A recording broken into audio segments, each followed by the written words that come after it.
बिस्मिल्लाहिर्रहमानिर्रहीम। तमाम first year के स्टूडेंट 5.2 मिसलेनियस सीरीज़, और इसमें हम क्वेश्चन नंबर 1-2 इससे पहले वाले पार्ट में आपको बता चुके हैं, समझा चुके हैं। आप वहां जाएं, उससे समझें, और इस क्वेश्चन का भी ताल्लुक तकरीबन पूरी तरह से 1 और 2 से है।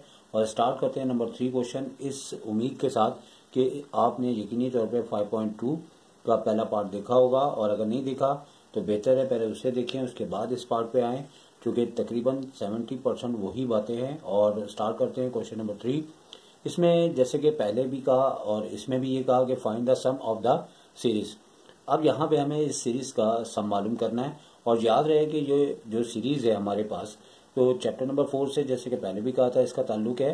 तो यहाँ पे एपी और जीपी का मल्टीपल सीरीज हमें दी होती है, जिसे हम अर्थमेटिक और ज्योमेट्रिक सीरीज कहा जाता है। और जैसे एपी जीपी, और इसको अगर रिप्रेजेंट करें तो इसे हम एजी से रिप्रेजेंट करते हैं। अब यहाँ पे हर टर्म के अंदर एपी और जीपी का मल्टीपल दिया हुआ है, और इस तरीके से दिया हुआ है कि आपको दोनों को सेपरेट करना है, एपी और जीपी को अलग अलग। और 30 टर्म का सम हमें मालूम करना है यहाँ पे। लेकिन याद रखें कि मैं क्वेश्चन को आपको इस तरीके से एक्सप्लेन कर रहा हूँ कि अक्सर औकात यहाँ पे 30 के बजाय ये कह देते हैं कि find the sum of n term. तो अगर हम एन टर्म को फाइंड आउट करते हैं, इससे ये फायदा है कि अगर कल को यहाँ पे एन टर्म या ऐसे क्वेश्चन मौजूद भी हैं, जैसे इससे आगे वाला क्वेश्चन ऐसे ही दिया है कि वहाँ पे एन टर्म दिया है, तो अगर हम 30 टर्म के लिहाज से करें या एन टर्म के लिहाज से करें, तो एन टर्म जो है वो 30 को भी कवर कर जाएगा। और इसीलिए हम यहाँ पे 30 टर्म के बजाय एन टर्म को सपोज करते हुए या अपने जहन में रखते हुए हम इसका सम निकालते हैं। एंड में एन की जगह 30 की वैल्यू रख के हम उसका सम फाइंड आउट कर सकते हैं। तो अब जैसे कि यहाँ पे भी कंसीडर 1, 3, 5, 7 बुनियादी तौर पे, जैसे कि एपी जीपी का ये मतलब हर टर्म एक दूसरे के मल्टीपल है। तो 1 है, तो यहाँ 3 है, 5 है, 7 है। तो ये हमारे पास जो है वो आपका एपी है, जिसे हमने भी कंसिडर करना है टू एन टर्म। जैसे कि यहाँ 30 टर्म है, टर्म्स का एक इश्यू रहता है, कहीं एक टर्म कम हो जाती है और कहीं पूरी 30 टर्म आती है। इसी वजह से मैं इसे एन टर्म वाइज कर रहा हूँ। और एन टर्म्स में इसमें जैसे हमने यहाँ पे लिखा, तो जैसे हम chapter number 4 sequence and series में एन टर्म मालूम करते हैं, तो एपी के लिहाज से चूंकि यहाँ पे हर नंबर का डिफरेंस सेम है, यानी कि आपका 2 का डिफरेंस आ रहा है, तो हमने ए फर्स्ट टर्म होती है और डी कॉमन डिफरेंस होता है सेकंड टर्म में से फर्स्ट क्लास की, तो हमारे पास 2 आ चुका है। और एन को एन ही फिलहाल कहेंगे, बाद में एन को 30 कह देंगे। और टी एन का फार्मूला यूज़ करते हुए, और याद रहे कि बाज़ बुक के अंदर या बाज़ मुख्तलिफ कंट्रीज़ में इसको ए एन भी कह देते हैं, बहरहाल होता ये टी एन टर्म ही है। और जैसे हमने वैल्यू रखी और डिफरेंस रखा, तो 2n माइनस का 2 आया, -2 में से 1 लेस किया तो 2n-1, यानी कि ये हमारे पास टी एन टर्म आ चुकी है। और इसी तरह यहाँ पे जीपी का जो रेशियो वाइज मल्टीपल दिया हुआ है, और यहाँ पे 1/2, 1/2 स्क्वायर, 1/2 का क्यूब, इसको भी हमने भी कंसिडर किया और यहाँ बताया कि ये जीपी है, और ए इसकी फर्स्ट टर्म होती है, और आर कॉमन रेशियो, यानी कि यहाँ पे सेकंड टर्म को फर्स्ट टर्म से डिवाइड करेंगे तो रेशियो आ जाएगी। और टी एन का फॉर्मूला यूज़ करते हुए हमने वैल्यू रखते हुए फर्स्ट टर्म हमारी 1 है, यानी कि ए, और 1/2 रेशियो है। और जैसे ही हमने यहाँ पे उसकी पावर रखी n-1, लेकिन यहाँ पे हम इस तरह से कर रहे हैं कि 2 को नीचे से ऊपर लेके जाते हैं, तो इनकी पावर की साइन चेंज हो जाती है। चूँकि अपॉन ना रहे, इस वजह से हमने 2 को ऊपर लाते हुए उसकी पावर की साइन को चेंज कर दिया। इस तरीके से अर्थमेटिक और ज्योमेट्रिक सीरीज का हमने एपी का टीएन और रेशियो यानी कि जीपी का दोनों का मल्टीपल फॉर्म यहाँ पे दी हुई थी, तो हमें इसकी लास्ट टर्म ऐड करते हुए कि S13/2 जैसे कि ऊपर क्वेश्चन दिया है, लेकिन लास्ट टर्म अब हमने फाइंड आउट कर ली है। ये एपी के लिहाज से आया था 2n-1, और ये जीपी के लिहाज से आया था। यकीनी तौर पे ये क्वेश्चन थोड़ा सा ज़्यादा प्रैक्टिस करने वाला है, जो आप यकीन माने कि इस क्वेश्चन को करते वक्त मुझे अच्छा खासा टाइम लगा, चूँकि स्टूडेंट को पढ़ाते हुए एक ख़ास खूबी होती है और उसमें कॉन्फिडेंस काफ़ी ज़्यादा होता है, जिसमें गलतियां नहीं होती। लेकिन विदाउट स्टूडेंट्स जब हम भी क्वेश्चन करते हैं तो इसमें काफ़ी गलतियां होती हैं। तो आप यकीन मानिए कि इतनी बार इस क्वेश्चन को करना पड़ा, कभी कोई नंबर मिस हुआ, कभी कोई नंबर मिस हुआ, क्योंकि स्टूडेंट जब सामने बैठे होते हैं तो यकीनी तौर पर वो पॉइंट आउट कर देते हैं कि सर यहाँ 7 मल्टीप्लाई नहीं हो रहा, या कोई मिस्टेक हो रही होती है। तो इससे इल्म होता है कि स्टूडेंट के बगैर थोड़ा सा पढ़ाना काफ़ी मुश्किल हो जाता है। तो अभी इस सिलसिले को आगे बढ़ाते हैं। तो यहाँ तक हमने बात कर ली थी, और याद रखें कि क्वेश्चन नंबर 1 और 2 की तरह जो इसका रेशियो होता है, जैसे यहाँ पे जीपी में 1/2 है, जो कि इसकी टेक्निक है, और ये आपको याद रखनी है, इसको जहन में बिठाना है कि मल्टीप्लाई जो कॉमन रेशियो आ रहा होगा, हमने बोथ साइड इसको मल्टीप्लाई करना है। इससे एस को भी मल्टीप्लाई कर दिया, 1 से मल्टीप्लाई किया तो 1/2, इसी तरह सबसे मल्टीप्लाई करते हुए लास्ट टर्म में आपने ये बात नोट करनी है अच्छी तरह कि 2 की पावर 1 - n थी, और जब 1/2 को मल्टीप्लाई करेंगे तो मैंने थोड़ा सा इस तरीके से किया है कि 2 की पावर -n इसलिए आ गई कि जब 1/2 हमारे पास होता है तो 1/2 को जब हम 2 को ऊपर लेके जाते हैं तो इसकी पावर -1 आ जाती है। अब जैसे कि यहाँ पे हमारे पास माइनस हमने n लिखा है 2 की पावर, जैसे यहाँ देख रहे हैं आपको नज़र आ रहा होगा। तो अगर यहाँ पे ऑलरेडी 2 की पावर 1 - n थी, तो जब 2 यहाँ पे मल्टीप्लाई होगा तो ऊपर आने के बाद 1 - n और 2 की पावर -1 आ जाएगी, जिससे कि क्या होगा कि एक साथ लिखेंगे तो इस तरीके से 1 और 1 कैंसिल हो जाएगा और 2 की पावर -n आ जाएगी। तो ये जो आप स्टेप देख रहे हैं यानी कि इस जाने, तो ये बिल्कुल इसी तरीके से यहाँ से आया हुआ है। तो कुछ चीज़ें एक्सप्लेन करनी होती है, जिसके लिए यहाँ पे पेज रखे हुए हैं, जिससे आपको एक्सप्लेन कर देता हूँ मैं।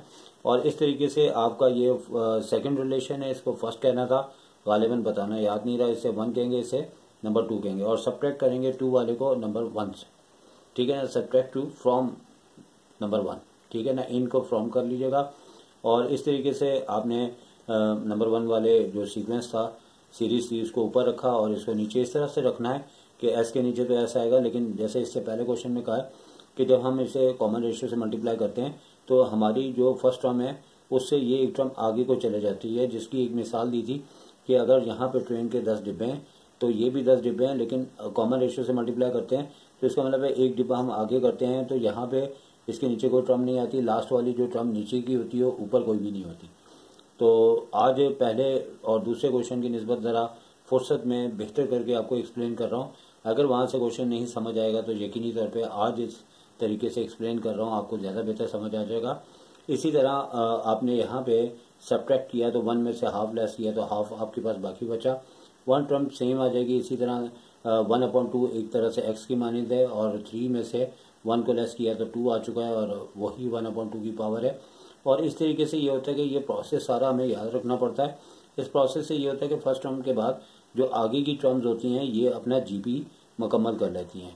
लेकिन एक बात याद रखनी है कि जैसे यहाँ पे 2 से 2 कैंसिल हुआ, 1 कर दिया, यहाँ 2 की पावर 1 कम हो गई, तो फर्स्ट टर्म जैसे यहाँ पे भी 1 आ रहा है, अब यहाँ पे भी 1 आ रहा है, तो ये यहाँ से अगर देखेंगे तो ये जीपी नहीं बन रहा।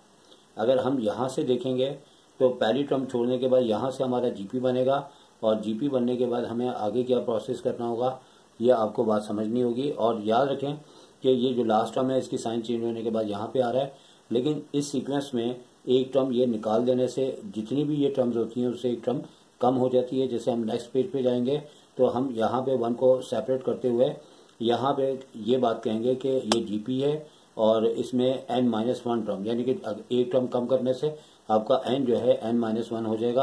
अब जैसे कि यहाँ पे हमने इसको दोबारा लिखा और जो बाद में कर रहा था कि 2n-1 टर्म, तो चूंकि फर्स्ट टर्म को जब यहाँ से हम निकाल देते हैं तो हमारे पास एक टर्म कम हो जाती है। एक्चुअली n अगर 10 होता तो इस वक्त 9 हो चुका है, और ये हमें लाजमी करना पड़ेगा बुक के आंसर लाने के लिए। ये सारी टेक्निक्स को ओरिजिनल जो इसके तरीके हैं उसको फॉलो करने पड़ेंगे।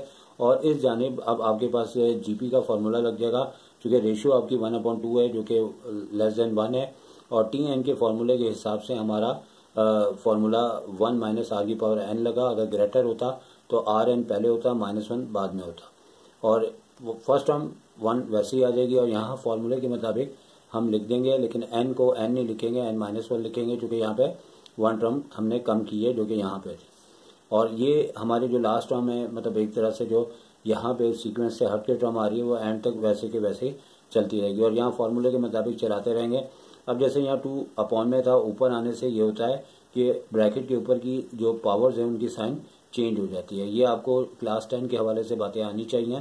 तो n प्लस से माइनस हो गया और -1 +1 हो गया, और इसी तरीके से नीचे 1 में से हाफ लिया, हाफ किया तो एलसीएम ले लें, यहाँ इस तरह से 1 में से हाफ अगर लेस करते हैं तो हाफ आता है। और अगले स्टेप में ये होगा कि ये ऊपर जाके अपोजिट हो जाता है, 1/2 है तो 2 ऊपर आ जाएगा, नीचे 1 है।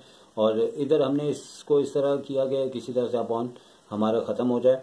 अब यकीनी तौर पे ये 2 जो है वो बारी बारी दोनों से मल्टीप्लाई होगा, जबकि फर्स्ट टर्म और लास्ट टर्म तो बिल्कुल वैसे के वैसे ही ये चल रही है। तो अब इसके बाद हमने अब चूंकि जितना करना था वो कर चुके हैं, अब सिर्फ पुट करना है n की जगह 25, क्योंकि हमें 25 टर्म इसमें जो है इसका सम मालूम करना था, लेकिन याद रहे कि इसके क्वेश्चन में जो है वो 25 लिखा है, लेकिन स्टार्टिंग में हमने इसको 30 लिख दिया हुआ है। तो अब इसको फर्दर जो है वो यहाँ पे जो n की वैल्यूज़ है उसकी जगह हम ये सारी वैल्यूज़ को पुट कर देंगे और देख सकते हैं कि हमने वैल्यू को पुट कर दिया है। लेकिन इस जगह पे ये बात आपको देखनी है कि यहाँ पे हमारे पास इस तरह से प्रोसेस चल रहा है कि 2 की पावर -25 है, और यहाँ पे n जो है 25 है, 2 से मल्टीप्लाई करेंगे तो 50 होगा, तो 1 लेस करेंगे तो 49।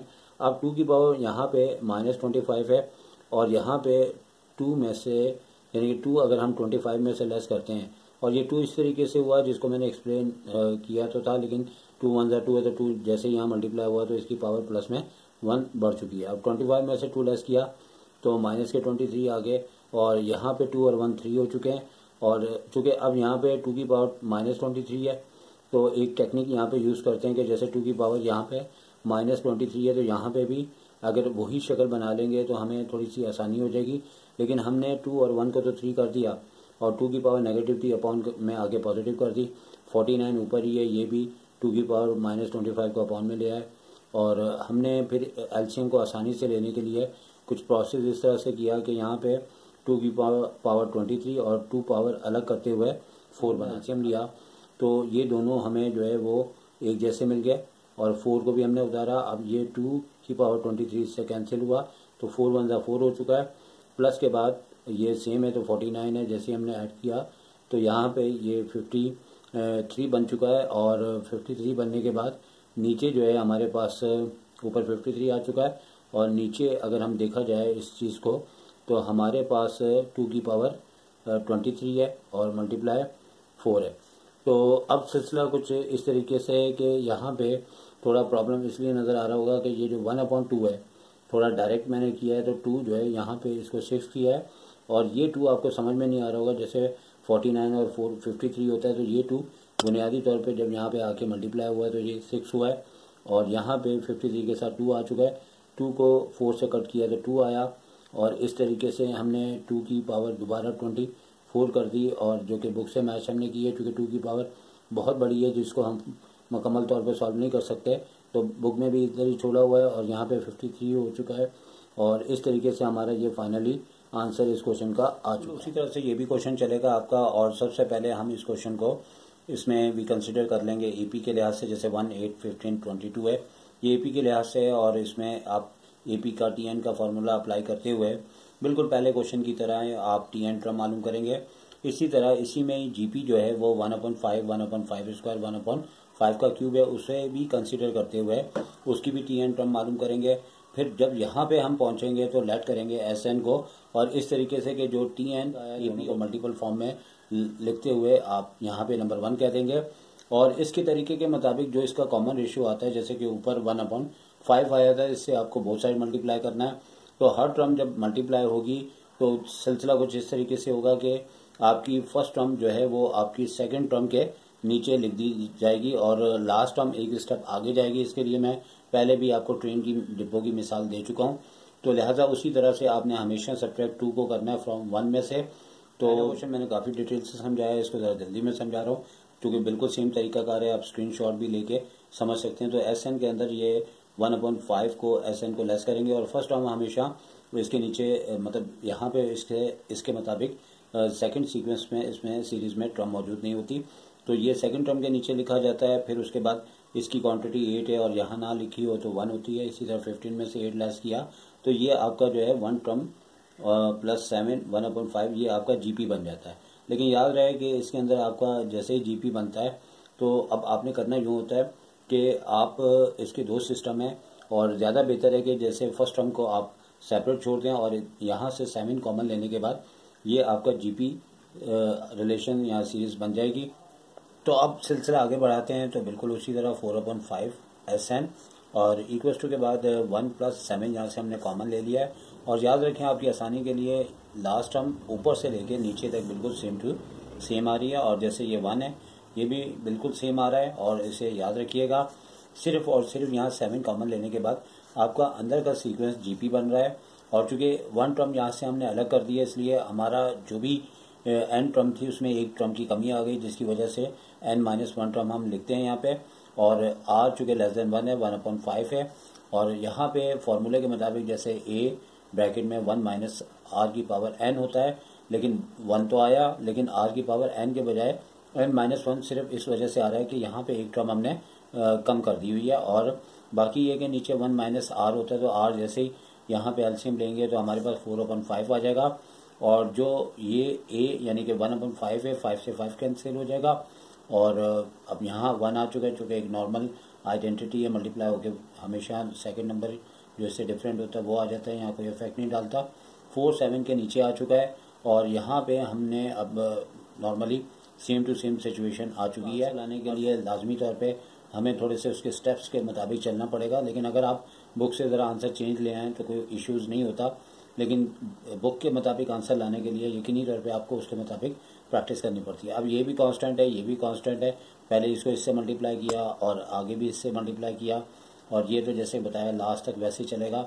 अब इन दोनों का एलसीएम लिया तो आपका 4 + 7/4 आ चुका है। और जबकि ये टर्म चूँकि कांस्टेंट से डिफरेंट है, सेम रहेगी, बस ये है कि जैसे 7/4 मल्टीप्लाई हुआ तो 1 की जगह 7 और नीचे 4 आ चुका है। और ये बिल्कुल सेम टू सेम नीचे आती जा रही है। और याद रहे कि एसएन के साथ जो मल्टीपल होता है आखिर में 5/4 यानी 5 ऊपर आ जाएगा, 4 नीचे आ जाएगा। लेकिन अक्सर बच्चे मिस्टेक करते हैं, आपने लाजमी तौर पे स्टार्टिंग से एंड तक एक ब्रैकेट लगाना है और ये ब्रैकेट होना लाजमी है। इस तरीके से ये आंसर आ जाएगा। और उम्मीद है कि आपको ये क्वेश्चन समझ में आ चुका होगा। अगर नहीं आए तो बार बार देखें, और कोई अगर आपको प्रॉब्लम हो आप कमेंट करके भी पूछ सकते हैं। तो इंशाल्लाह ये चैप्टर आपकी खिदमत में मुकम्मल मैं एक्सप्लेन करूँगा। और ना सिर्फ आप लोगों को बल्कि मेरे जो प्राइवेट स्टूडेंट्स होते हैं जो लेट आते हैं, तो कुछ चैप्टर मैं स्टार्टिंग में करवा के इन्हीं टॉपिक से उनको मैं कवर भी करवाता हूँ। इसी के साथ आपसे इजाज़त चाहूँगा। टेक केयर, अल्लाह हाफ़िज़।